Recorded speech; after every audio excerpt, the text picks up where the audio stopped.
2.2 Cards. 2.21 There are 110 cards used in the game except for scoring cards. All contain an operations point value, an event title, and an event description. Scoring cards are labeled "scoring" and must be played sometime during the turn they are drawn.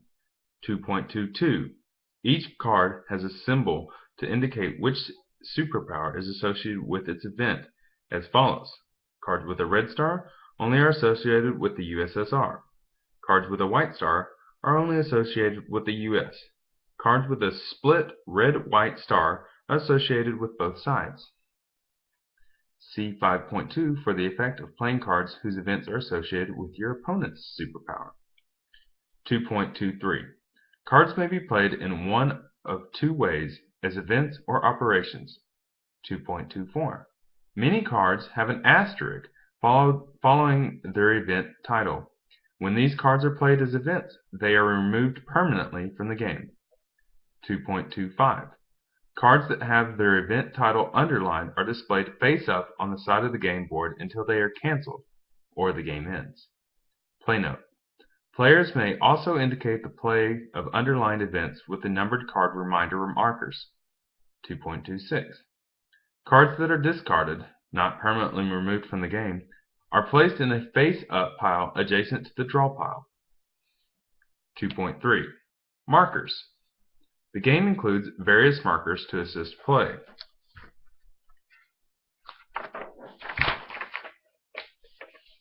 3.0 Game Setup. 3.1 Shuffle the early cards and deal each player 8 cards. In addition, play the China card face up in front of the USSR player.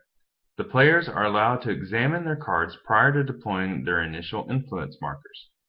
3.2 The USSR player sets up first. The USSR places a total of 15 influence markers in the following locations: 1 in Syria, 1 in Iraq, 3 in North Korea, 3 in East Germany, 1 in Finland, and 6 anywhere in Eastern Europe. 3.3 The US player sets up second, placing a total of 25 influence markers in the following locations: 2 in Canada, 1 in Iran, 1 in Israel, 1 in Japan, 4 in Australia, 1 in the Philippines, 1 in South Korea, 1 in Panama, 1 in South Africa, 5 in United Kingdom, and 7 anywhere in Western Europe. 3.4 Place the US and USSR space race markers to the left of the space race track. Each player places his military op marker on the zero space of their representative military operations track. Place the turn marker on the first space of the turn record track. Place the DEFCON marker on the 5 space of the DEFCON track. Finally, place the VP marker on the victory points track on the 0 space. 4.0 Game Sequence. 4.1 Twilight Struggle has 10 turns. Each turn represents between 3 and 5 years and will involve 6 or 7 normal card plays by each player. At the beginning of the game, each player receives 8 cards from the early war deck. At the beginning of turn 4, the mid-war deck is shuffled into the draw pile, and the player's hand size increases to 9. At the beginning of turn 8, the late war deck is shuffled into the draw pile. 4.2 The phasing player is the player whose action round is currently being played. 4.3 When there are no cards remaining in the draw deck, reshuffle all discards to form a new draw deck. Note that cards played as events with an asterisk are removed from the game when they are played and not shuffled into the new draw deck. 4.31 Deal all cards remaining in the draw deck before reshuffling, except in turns 4 and 8. 4.4 When moving from the early war deck to mid-war, or from mid-war to late war, do not add in the discards to the deck. Instead, add the mid-war or late war cards, as appropriate, to the existing deck and reshuffle. The ignored discards remain in the discard pile for now, but will be reshuffled into the deck in the next reshuffle. 4.5. A turn in Twilight Struggle has the following structure. A. Improve DEFCON status. B. Deal cards. C. Headline phase. D. Action rounds. E. Check military operations status. F. Reveal held cards, tournament only. G. Flip the China card. H. Advance turn marker. I. Final scoring after turn 10 only. A. Improve DEFCON status. If the DEFCON level is lower than 5, add 1 to the DEFCON status towards peace. B. Deal cards. Each player receives enough cards to bring their total hand size to 8 on turns 1 through 3. On turns 4 through 10, players should receive enough cards to bring their total hand size to 9. The China card is never included in this total. C. Headline phase. Each player secretly selects a card from their hand. Once both players have made their choice, they reveal their cards to each other simultaneously.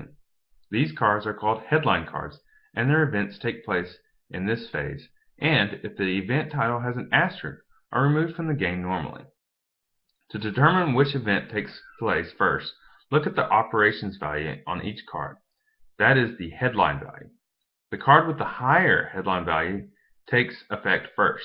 In the event of a tie, the headline event played by the U.S. player goes into effect first.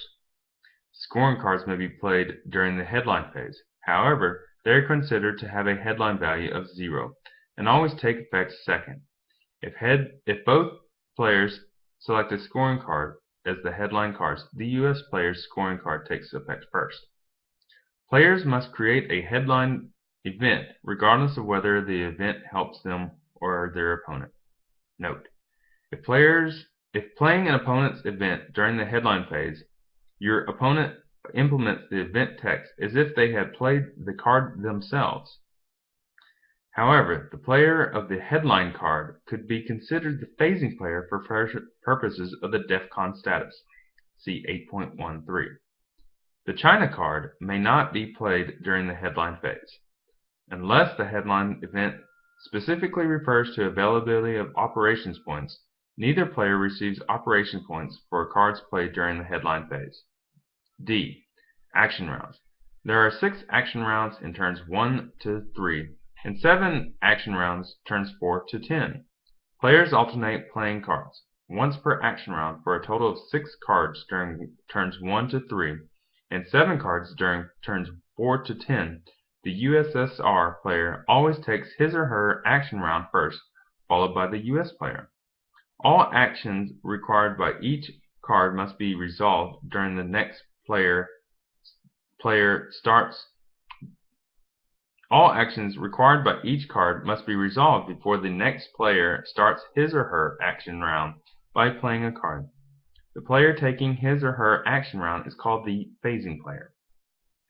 Ordinarily, a player will have a card left over after the completion of all action rounds. This card is considered held and may be played in subsequent rounds. Scoring cards may never be held.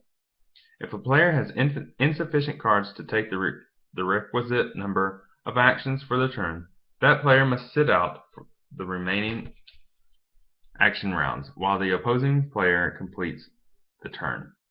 E. Check military operations phase. Each player determines if they are penalized victory points for failing to perform enough military operations during the turn. See 8.2.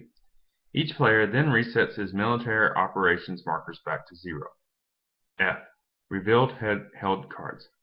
During tournament or competitive play, both players should reveal any held cards to their opponents to ensure that all required scoring cards are played during the round. Since this detracts from some elements of secrecy in the game, it is not necessary to use this role in a non-competitive environment. G. Flip China card. If the China card was passed face down during the turn, flip it face up now. H. Advance turn marker. During the turn marker to the next turn, move the turn marker to the next turn. If it is the end of turn 3, Shuffle the mid-war cards into the draw deck. If it is the end of turn 7, shuffle the late war cards into the draw deck. I. Final scoring. At the end of turn 10, perform final scoring as described in the scoring rules.